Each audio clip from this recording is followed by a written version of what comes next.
Welcome to Sage-Based Wisdom. I'm Jana Schmieding. I'm Brian Bahe. And we're podcasting to you from the sacred homelands of the Sherman Oaks Westfield Fashion Square Mall.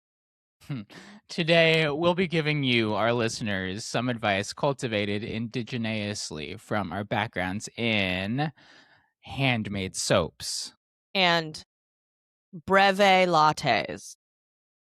If you are a frequent listener of this very pod, and you want even more of us in your life because you just can't be away from us for even 1 week, consider becoming a wise ass, officially a wise ass member, by going to sagebasedwisdom.supercast.com. That's where we host our wise ass content. And you can get a ton more content than you're getting already for free. Content.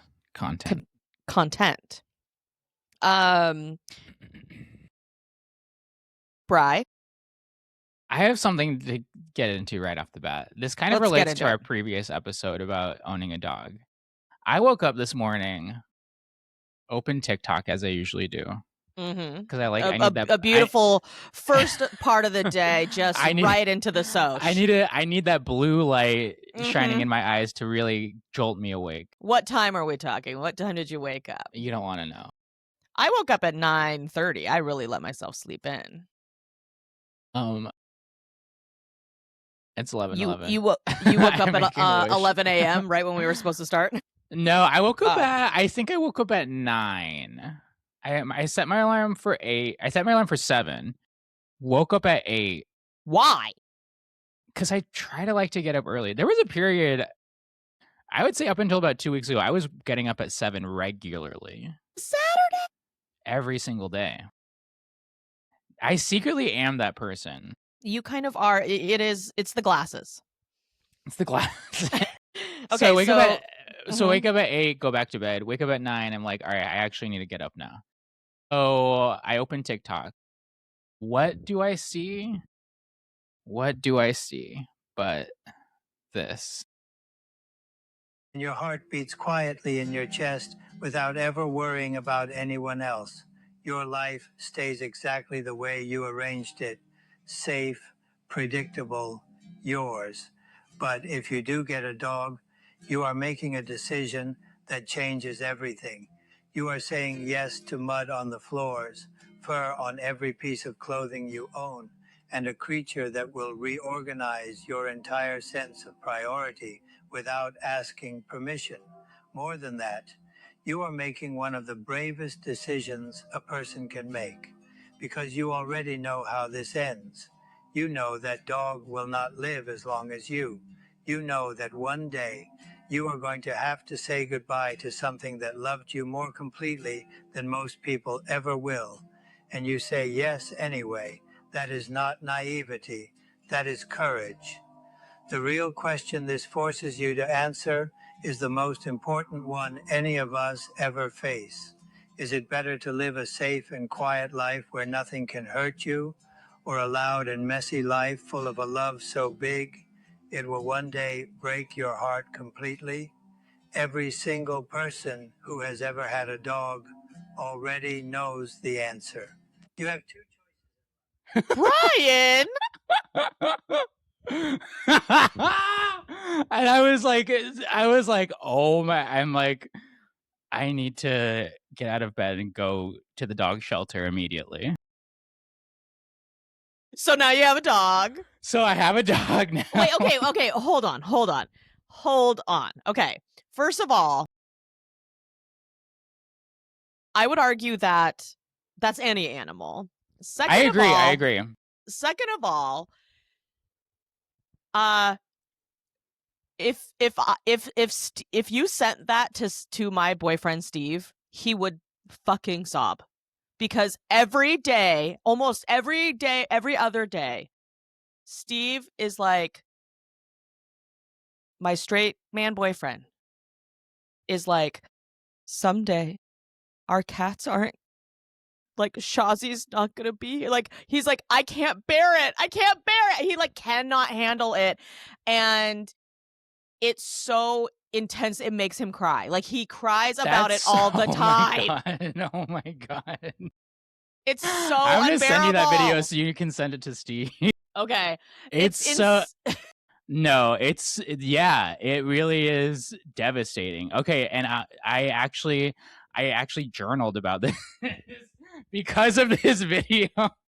Okay, but let me get into this. Let's get into the psychology a little bit. Okay. So this like emo bait, I'm gonna call it like, it's not rage bait, it's like adoption bait, basically. Sure. Which TikTok is riddled with it, by the way. You know, there's like Dodo and all these like adoption stories, like animal adoption stories that are like, I just, you know, whatever. Anyway. What about this? I feel like you are a person who fights yourself on the closeness that you might want to feel with people.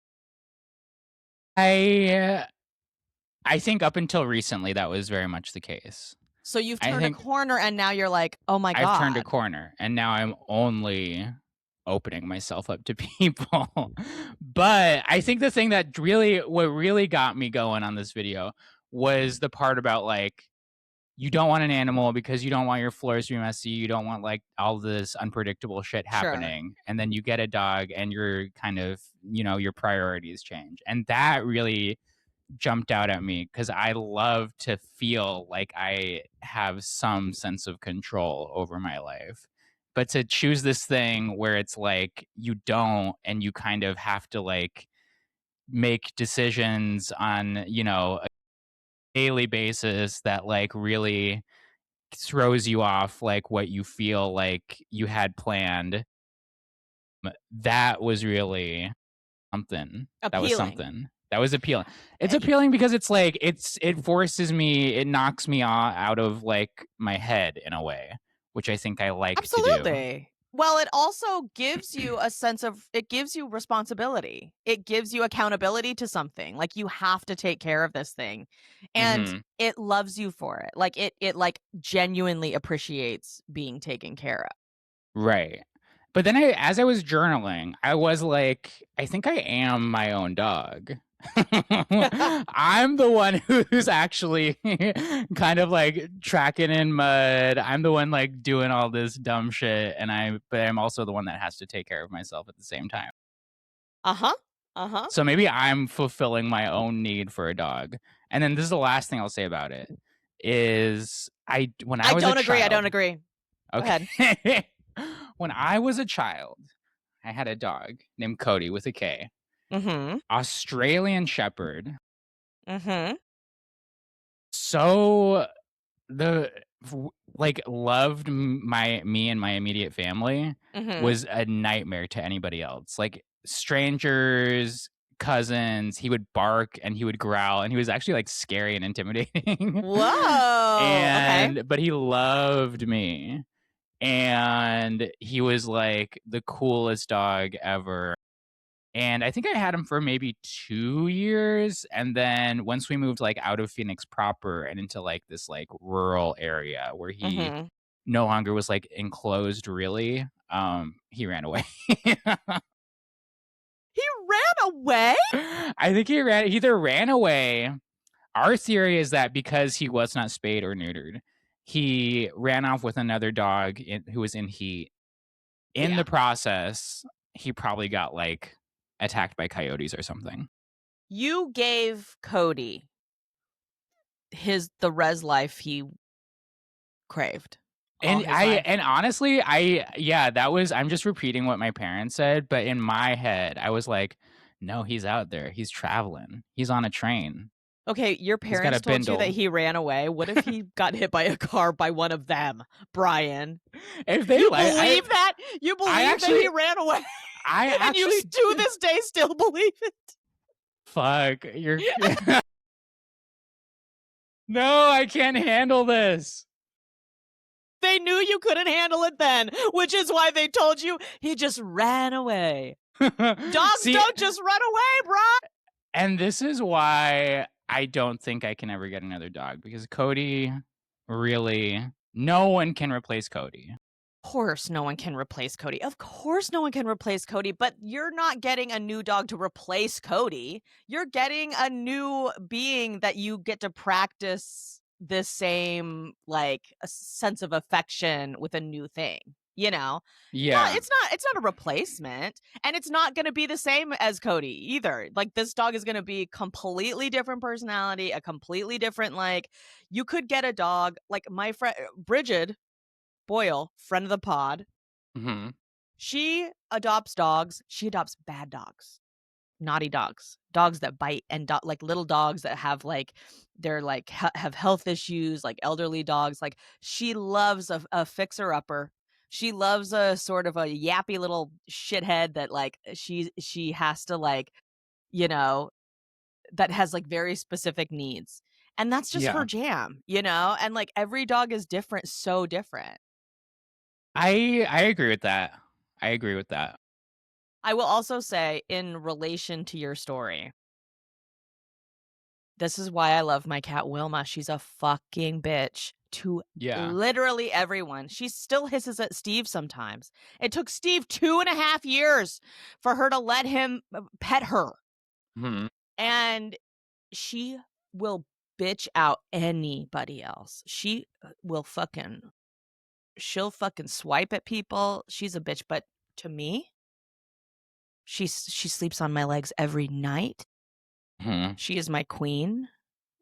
She lets me hold her. I let her outside sometimes, out the front door as a little treat. Like we have a thing. And that's just the beauty of it. Yeah, I think I'm opening myself up to a dog, but I'm not seeking it out. If a dog crosses my path, I'm scooping it up. Great. I love that. I think it's a great way to be. Open to it. And when the right dog comes into your life, you're going to be like, great. And that's exactly how I was with my cats. It was like during the pandemic, I was like, you know what? I do want cats, but it's kind of a fucking hassle in this apartment because every shelter that you go to adopt, they're like, give us your property manager's like number. Like we want to make sure to they I don't know if they actually do, but they threaten to like call your apartment building to see if you can have an animal in there. Because they're not just trying to adopt these animals to any old person. So there are kind of some like, you know, I was like, I don't think that they're gonna let me in this building. So I was all stressed. And then lo and behold, my Minnie, friend of the pod, lives in North Hollywood in a house. She said, "Oh no, there's a cat that had a stray cat that had babies in my backyard, and it's during the pandemic. It was like right in the beginning of the pandemic. She was like, no, like shelters or people who like trap cats for you and take them to shelters. Like nobody's doing it right now because of COVID. So I have to like take these cats and this mom and try to like get, trap them myself. And I said, I want two. I want two cats. Yeah. From that little litter. And they were tiny, like brand new. And I said, now I don't have to go through the fucking shelter system and have them call my apartment. I can just pluck them right off the street and take them home. Baby cats are the only cats that I like. Oh, baby cats are amazing. There's something so fulfilling about grabbing a baby cat or a baby dog by like the back of their neck like their mom does and kind of moving them around. Oh my god, puppies are also so, oh my god, I saw a Instagram reel where somebody had come up like somebody had abandoned a little puppy and like thrown them into and it was like this outdoor, like thrown them into like a ditch. And this is like some outdoorsy like hiker guy who has like a hiking vlog. He was like, I found a puppy in the ditch, and he was holding the puppy up like under its armpits, just like letting him dangle the little puppy. And he was so cute. He looked like a little bear. It was a coyote. No, it was a little black dog that looked like a bear. Oh, okay. So I will also say, you could just be out on the res one day and I mean, absolutely. There's a puppy. Of course. Who needs a home. Of course. You don't think I think about that every day of my life? You think I fucking think about that every fucking day of my fucking life? I'm into this. God, a dog would truly lighten up your life. I think it would change my life. I would be a different person. You would be a better person, Bri. You would be a better person. Yeah, so that's kind of where my head is at this morning. Also, wait, what did not to harp on this point, but you would be the belle of the ball in Gayville if you had a little puppy running around your house, your apartment. I mean, my dream is to be one of these gay dudes walking around and wearing next to nothing while walking my dog around in the morning. Oh God. Totally. But what were you gonna say? You said you had a thought about something I was saying about I'm my own dog.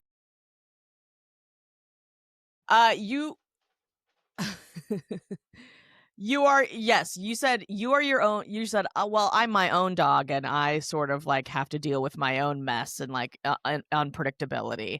And I disagree with that. I think that there is nothing tethering you to your life except your own shit, and which you can back out of at any point. What do you mean? I know this feeling because I was a single person for so long, but like being single and not having any animals or anything to take care of, you're sort of just like, I could fucking do anything I want. Like I can go out and party. I do have to work, so I have like responsibility to a job and whatever, and like, car payments, and I have to be like, I can't just be a complete bum out here, but you don't have anything that you're like actively taking care of. You don't have anything that you're like, I do have to clean up after this animal, and I do have to like take this thing out for a walk every morning. Like I have shit that I actually have to do that is not my own shit. It's something else's shit. So it gives you a sense of like, it grounds you in like a responsibility that you don't necessarily have to yourself. Right. To have like an external responsibility. For sure. It makes it so that you're not your actual own dog. Like a dog gives you that responsibility. I understand what you're saying. I do think there's a little bit of like, I do think that there is being single, almost no responsibility. I get that. I feel like I've only really been this level of single and kind of like not thriving, but like kind of just like happy with where I am. I'm like, I haven't been there for that long. So let me let me have this a little bit longer. Totally. Before I like add on some responsibility. And I was single for over 12 years of my life. And I was like, okay, I'm ready for a cat. And the whole time that I was single, by the way, I was like, it would be nice to have a cat. I would like that. But like in New York City, I was like, I'm never home. Yeah. I'm like really like only home like to sleep. And I just feel like it's just not the time. It's not the time for me to like have to take care of an animal. Yeah. But then when I got to LA and I was living alone, I was like, okay. If it's not now, then when would it be? So yeah, keep up the like, you're only responsible for yourself game for however long you need to do that, and then really, really open the heart. I think I am eventually going to get a dog. Obviously, I have to. I think so too. I keep bringing it up. You keep bringing it up, and it's also like once it kind of is in the. I feel the same way about a breakup, where it's like once a breakup is like kind of a thought that's crossing your mind, it kind of like it needs to be like, oh, I guess this is gonna kind of happen eventually. Yeah, maybe. It's like if you think if you think you're gay a little bit, it's like, well, you're gay. You're gay. You're gay. It's gonna happen eventually. Well, I love this news. I love this update. I'm so glad you sort of did check the gram or TikTok first thing in the morning. Sometimes it's bad, sometimes it's good. It's a 50-50, snake eyes or sevens. My You never feed know. is my feed is some days it's really crushing it. And then I watched this Rosalia performance and it's so Rosalia good, and rules. that almost made me cry. Oh my god, yeah, Rosalia it's so good. I need to send rules. it to you because it's so good, visually stunning. Do we try to go see Rosalia? I would. I'm back on seeing concerts now. I had no desire like for many years, but now I'm back. Well, we had a great time at Beyonce. I was talking to somebody about that recently. He said he went 4 nights. Oh yeah, I have a friend who went like all the nights that she was here. That's crazy. I was like, that's a lot of that's vagina. So much money. That's a lot of vagina. I know, and very expensive. I mean, she's kind of rich, so she can handle it. See, look at this cat. For listeners who are not watching, this is a cat who is spicy and mean to everybody who comes over, and she just climbs into my arms. She wants a hug. She's obsessed with me. I'm never going to hold having an animal against somebody ever again. Thank God. Sometimes people are like, well, I can't do blah, blah, blah because I have to, feed my dog, walk my cat, whatever the fuck. And I'm just like, get rid of them. But now I'm like, oh, but Bri, when you have that animal and you're like, I'm so sorry, I can't like do A, B, or C with you tonight because I have to hang out with my dog, because it's a perfect excuse. It's a legitimate excuse to like get out of shit. Which brings me to my social media post that I want to share with you. Let's dive in. Look, it is never too late to cancel on me. I could have showered, lotioned my body, put on my outfit. You can still cancel. I have not left the house yet. All right? And it will be okay with me, because I'm telling you right now, 99.9% of the time, I didn't want to go. I was waiting on you to say something. Okay? So never feel like it's too late. You can cancel. You can cancel, Bri. And I do. And I love. Canceling is beautiful. Getting canceled on is beautiful. Getting canceled on? Nothing is better. For me, it all goes back to burnt toast theory, which is another TikTok theory, which is that like something that's bad, something that you think is bad is actually good. Oh, like some people do like burnt toast. They like their toast burnt. No, more like, actually, I don't know, maybe. Why is it called the burnt toast theory? I have no idea, actually. I think it's something like, I actually have no idea, but it all goes back to like... That must be why, because some people like burnt toast, right? I have Okay, what is the theory? The theory is like something bad actually ends up saving you in the long run. So it's like, oh, you broke a glass on the floor, and so you have to spend 10 minutes cleaning it up, and that made you miss your whatever, so now you're 20 minutes late for work, but then you find out the World Trade Center got hit by 2 planes, and it was all because you burnt the toast. Yeah. And then broke the plate. Yeah. Okay. Maybe that's why it's called the burnt toast theory. I'm really stuck on why it's called the burnt toast theory. Yeah, so am I now, actually. I feel like maybe at one point it did make sense. You burn the toast and then you're like, oh shit, now I gotta handle this. I don't fucking know. I gotta redo the toast. Now I gotta redo the toast and it's 9/11. Come on. Now I gotta redo the toast, but those were the last 2 pieces of bread. Now I gotta bake a bread. Now I gotta bake a bread, and I'm late to work at the World Trade Center, Building 5, Tower 2. Now I'm 4 hours late to World Trade Center. I gotta call my secretary, who's definitely there. She came early. She doesn't eat toast. And she broke her leg, so she has to use the elevators and is unable to get up and down the stairs. But she brought a sled into work that day, so she was able to slide down the stairs faster than anybody. She's practicing parachuting and skydiving, so she's been walking around with this parachute on her back for 2 weeks. She's been knitting a AIDS quilt memorial out of parachute material. And it's actually just one long, like 86-story, like long rope.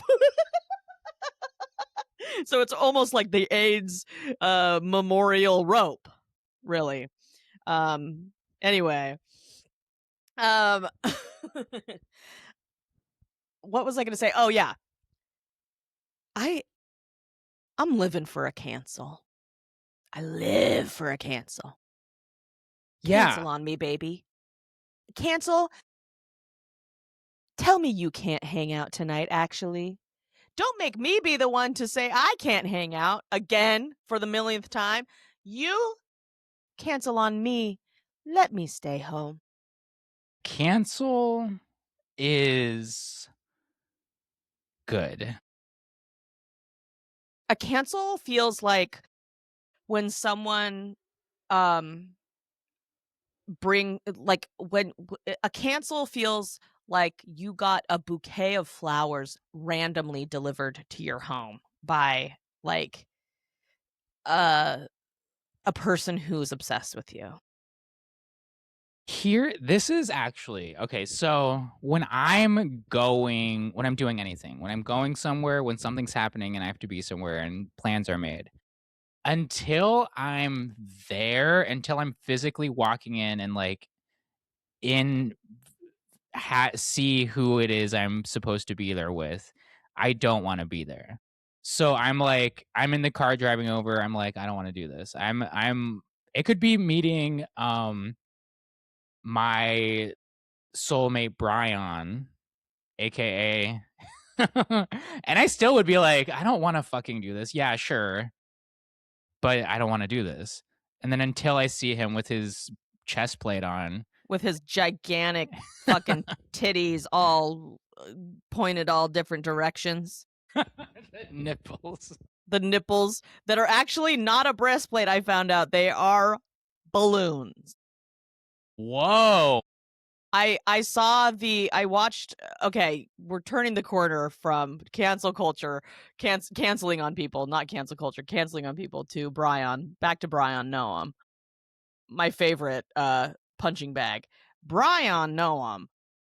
The sex worker, the like OnlyFans person who was in one of them who was engaging with Brian Noam, this young woman. She did an interview with somebody about their correspondence, and she says when I saw him originally, I was like, oh my god, that chest plate, because she's been with men who, and it's usually very masked men, like arguably straight men who, you know, do this bimbification. She was like, that those titties look huge and heavy. Like, that's a lot of cc's of whatever fucking saline that you're pumping into those things. And then she thought it was real. And then she was like, oh, they seem light.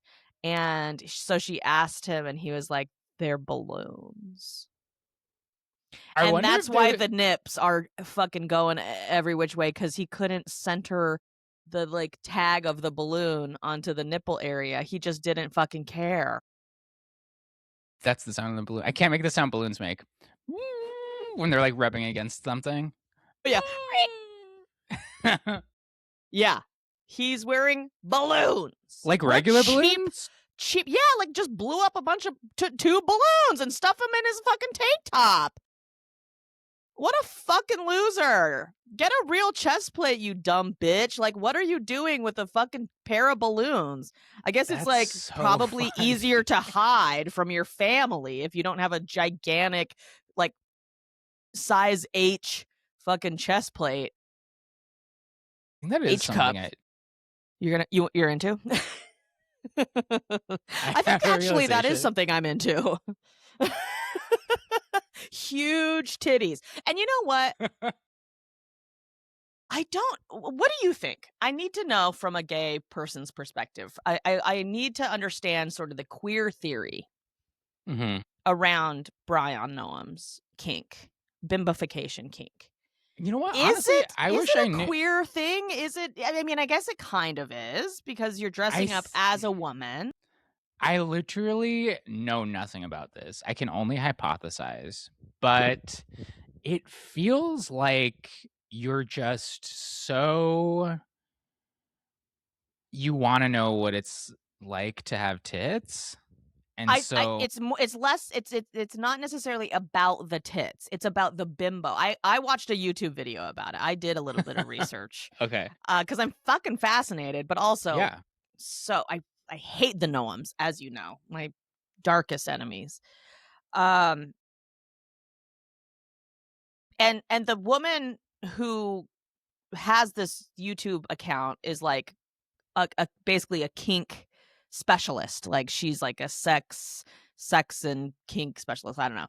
And it's primarily very masculine, like straight coded men, who are in relationships with women often that have this desire to like cosplay being a dumb bitch.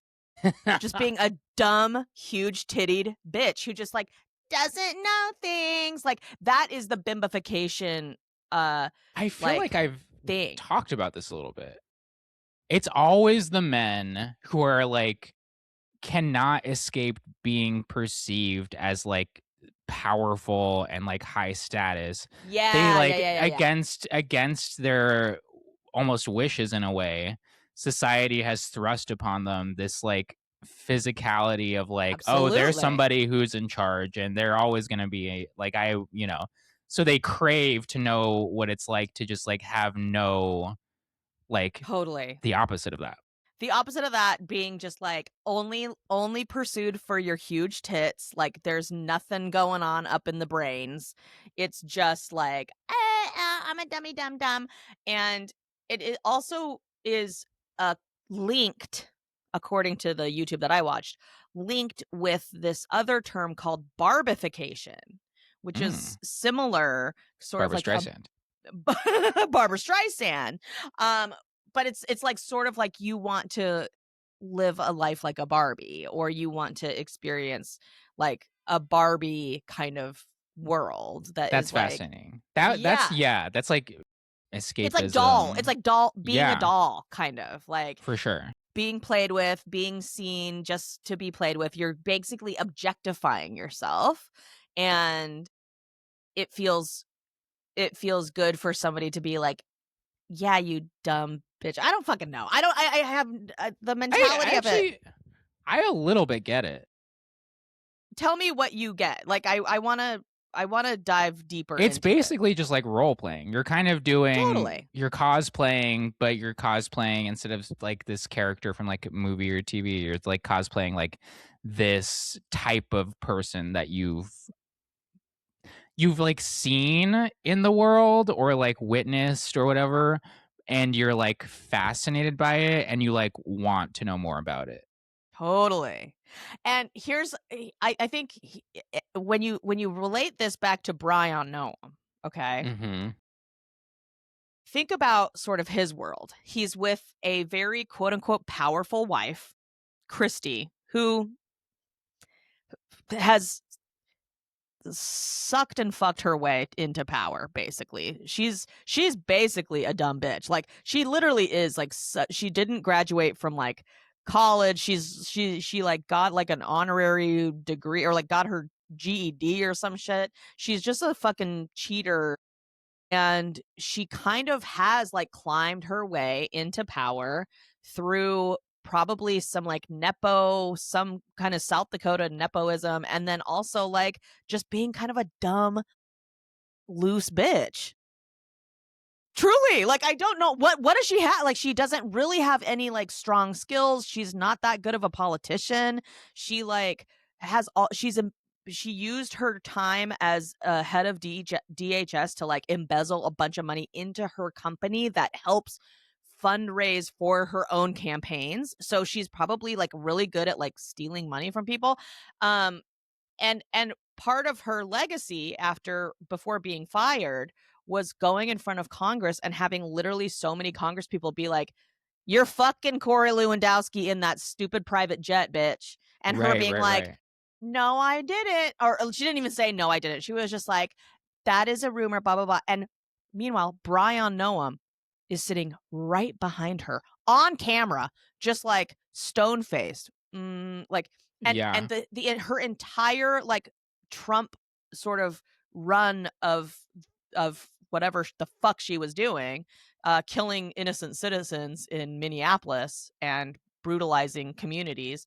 Brian Noam is just kind of like a cuck, like a known cuck by everyone in DC, everyone in South Dakota, probably his own family. He is just watching his wife fuck around with this nerdy looking fucking dude, Corey Lewandowski. They're like, obviously, apparently it was like the talk of DC. Like, it was such a known thing that Christy and Corey Lewandowski. He's so basic looking. He looks nothing like Brian Noam. Like, if you were to choose, it would be Brian all the way. I'm just kidding. But he's just like staying with her, and makes me think with the bimbo of it all. He has a beautiful. If he transitioned into country music, he would have a prolific career, singing songs. Stand by Your Woman. Can you imagine that cover? Stand by your woman. Despite Corey Lewandowski.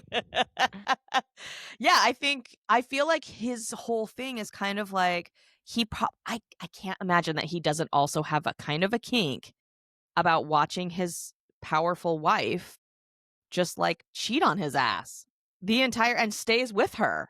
He just kind of likes being like belittled. He likes being emasculated. Mm-hmm. He likes being sort of like treated like just a dumb bitch. This is so fascinating. I know, right? This is the type of shit that made me so interested in psychology. Like this is a graduate thesis in a way. And it's Brian one that I'm ready to study. Like I want to build my entire comedy career off of Brian Noam. He's giving me so much material. A fun little. I feel like as a psychology undergrad, like we had to participate in like graduate psychology students' like studies. Yeah. And they're always just replicating studies that already existed, but so it's like nothing crazy.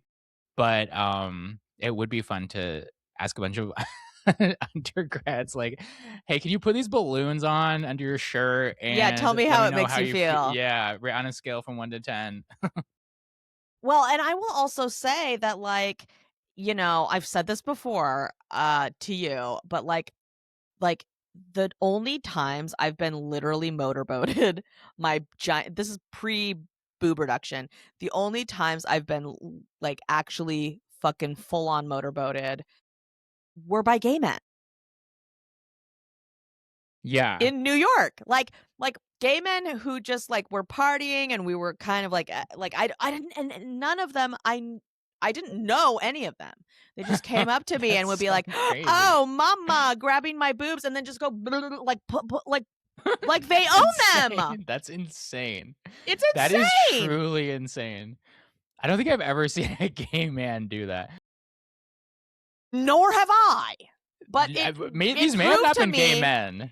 it proved to me that, like, obviously queerness is a spectrum. It's just, it can be whatever it is, everybody has their preferences, but there is still, like, men, gay or straight, have a fascination with titties. A lot of them. It doesn't really have anything to do with, like, a sexuality. It's like something very different. Yeah. I don't know. Because I'm also like, I think about drag queens and I'm like, they must love walking around with just big old titties. Right. Totally. It's like fun to like dress up with huge knockers, and they get like the Spanx that have like the built-in ass and hips and stuff. It's like, yeah, it's interesting. Absolutely. I bet. I've never done it. We need more drag queens on this pod. I think I've tried walking in heels. Is tough. I tried it once and I was like, oh, but also when you figure it out, you are kind of like, I do feel cool. Oh, yeah, you're like, slay. Yeah. Yeah, I don't know, Bri. You have sort of a very cis vibe about you. I would like to see you trying to walk in heels, but it would be a comedy bit for me. I don't think anybody needs to see me walk in heels. I think that was just for me. And yeah, I the don't drag either. queen who gave me her heels. What size shoe do you wear? 8.5, 9. You know what might be fun for you is not necessarily like a stiletto, like a spike heel, because those are really actually legitimately hard. No, more of a boot, like a me wearing kitten heels is funny. Anyone wearing kitten heels is fucking funny. Okay, Bri, we have to listen to a voicemail that we got from a listener, and I'm gonna challenge you to really listen hard. And listener, I need you to listen hard too. Okay. Because the audio isn't great. It sounds far away, and like there's like some background stuff. So we got to really like focus in here. Hey, Jana and Brian, love you guys. Love the show. Thank you for rocking my world. Yeah, so Dr. Tripp, did just listen to that most recent episode where the caller had bully half-sister problems. I have a very similar situation. I have a 3D bully older sister, sister problem. It's been a lifelong thing, really sucked recently. I wish, I do wish it is fun to think of a world where I have different siblings, but that's just not something I can wish into existence. But anyways, if we could be friends and hang out, and if you guys could, I don't know, just help distract me, and I don't know, help me have some more good times so I don't have to think about what a shit sister I have all the time. That would be cool. Or, I don't know, maybe give me some advice on, I don't know, what we can do about this. Okay. Much love. Looking forward to hearing back big time. Take it easy. Bye. So it sounds like, based on a previous call we had in which somebody had a bully half-sister who was bullying them, this caller was saying that they have a similar situation, an older brother. Oh. Is that what it is? You have, they were saying I have siblings that kind of bully me. Siblings that bully them. Okay. Yeah. Also, this person is calling from a reservation. You can tell that's why the reception is so bad. Oh, yeah. It's giving res connection. It's giving, res. Our cell phone department is open 3 hours a week. Do you have the text that goes with the audio? I do, but it's very broken. I can Even the text, even the text AI is... couldn't read it. Did they say what res they're in? No. Okay. I'm trying to... I'll put it in the chat. Love you guys. Love the show. Thank you for rocking my world. Episode where they call in Had a Bully Half Sister. Problems I have. A very similar situation. Ever. An older brother recently. I wish you know if you're worse. It is fun to think of the world where I have different siblings, but that's just not something I can listen to existence. But anyways, distract me, and I don't know, help me have some more good time, so I don't have to think about what a sister I have all the time. That would be cool. Or yeah, I don't know, maybe give me some advice about what we can do about this. Okay, so just for the listener, that's not what you said. Okay, this is what this is what Google Voice translated your message as because of your res Wi-Fi and your connection. I wish I knew how it was. This person was are they a child or are they an adult? Because I feel like it's very different. I don't know. They're having the way they're saying they want just a different world with no siblings is very, I know. That's a very child outlook to have. To have that as an adult, I'm like, you need to, there's more going on. I feel whether you're a child or you're an adult. I mean, I hope you're an adult and you're not a child listening to this podcast and calling in.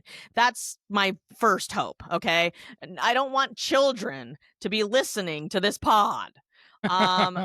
If you are an adolescent or a teen, yeah, well, what this listener is really asking for is just give me some more good times. I'm getting bullied by my siblings.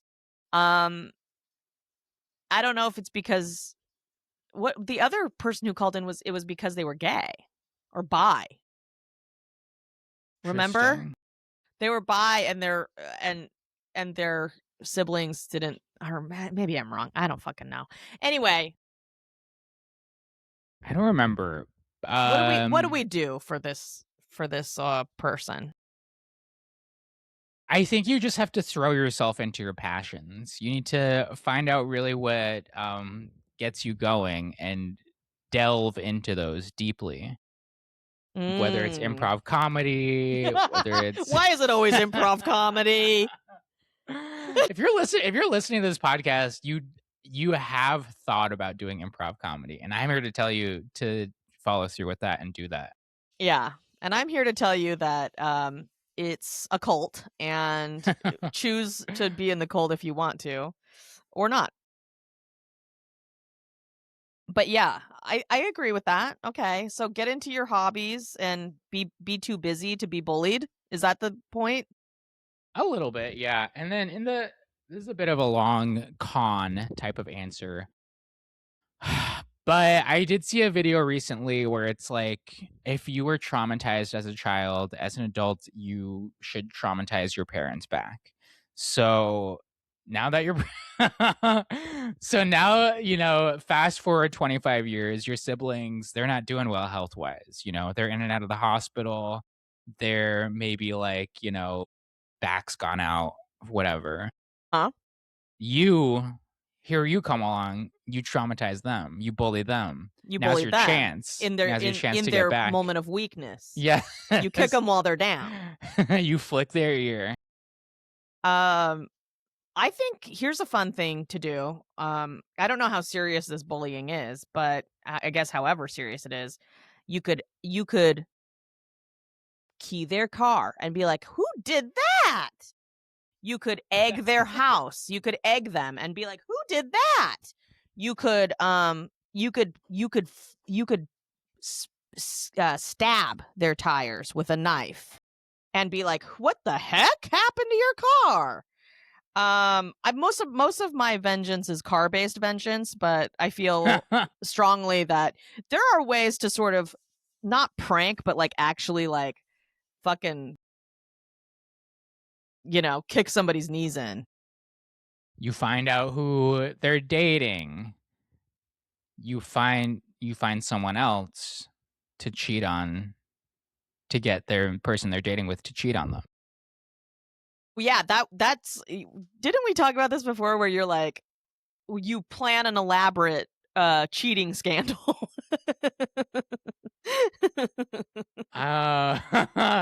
Did we?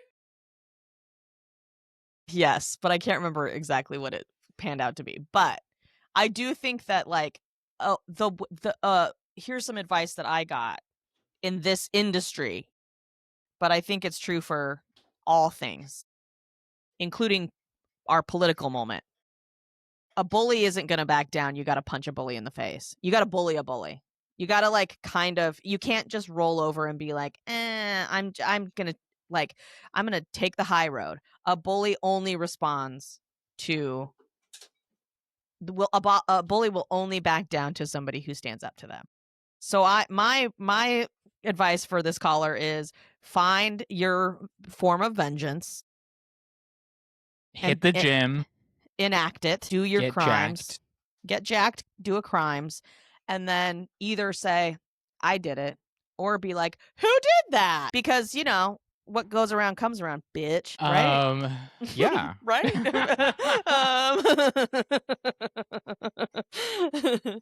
Or is that mean? I don't know. I'm scared of being mean. On the pod, I'm always like, this is a comedy podcast. Yeah, it's a comedy podcast, guys. I'm not actually out here slitting people's tires, although I wish I was. I'm so nice. Scared. I've always been curious to do that, but I'm always so scared because I feel like I heard a myth or an urban legend that like when you do that, if you let go of whatever you use to puncture the tire, the pressure will like fling it back at you. So I'm always afraid of like, Oh, I thought you were going to say I'm afraid of like ring cams capturing me and like street cams being like, oh, that's Brian Bahe. But no, you're scared of the fucking pressure of the tire flinging a knife back at you and stabbing you. Doesn't that sound real? I think I would be too scared by it to hang on to it. I think the loud psst of breaking the tire would scare me. And my instinct would be to let go and run away. But if you let go and run away, then the pressure will fling the knife back at you. This is really bringing me to a good closing point for the pod, which is for all of the amount of times that I've told people I think you should puncture their tires. I think you should pop some people's car tires. I've never actually stabbed a knife into a tire and I do need to practice. I sort of need to like practice what I preach. And I think I should practice with a non-inflated tire just to see, because you know how they say like I've listened to like serial killer podcasts and stuff where they're like, hey, strangling isn't what you think it is. It's not like, oh, like in the movies where you hold somebody's throat for 5 seconds and then they're just like, oh, they pass out. Strangling can take minutes, sometimes like 10 to 15 minutes of choking somebody out with a very heavy hand. That's insane. So you don't know what it feels if you don't know what it feels like to stab a tire. Yeah, it might fling back in. You might try to stab it and it goes boing, it like bounces back because the tire's too thick, I need to start practicing. I don't know if we want people getting very comfortable with like stabbing stuff, stabbing becoming second nature. Oh, but I want me to know what stabbing feels like, especially a tire. God. It's my first go-to vengeance tactic, that and egging a home. Okay. But I'm sort of over egging because I feel like it wastes eggs, and I use eggs a lot for baking and cooking. So I know these eggs are expensive. Eggs, yeah. Knives, fucking dime a dozen. Tires, we have way too many of them. And on that note, practice your knife skills with a tire, guys. That's all the advice we have. Hope that was helpful, caller. And if it wasn't, we will not be issuing any refunds. If you or anyone you know is seeking advice, wants to call, or just wants to chat, give us a call or leave us a voicemail or an email. And the contact info can be found in the show note descriptions. As always, we'd love for you to follow us wherever you listen to podcasts and on YouTube. And again, support our work by becoming an official Wise Ass. You just go to sagebasedwisdom.supercast.com. We love you. Also, a reminder to our listeners, please call and ask for advice. We're down here in the dredges. We're pulling up voicemails that we can barely hear. And we're on our last few callers. So really looking for you guys to call in and ask for advice, or else we don't really have a pod. But we'll see you next time. Toksha. Hagone.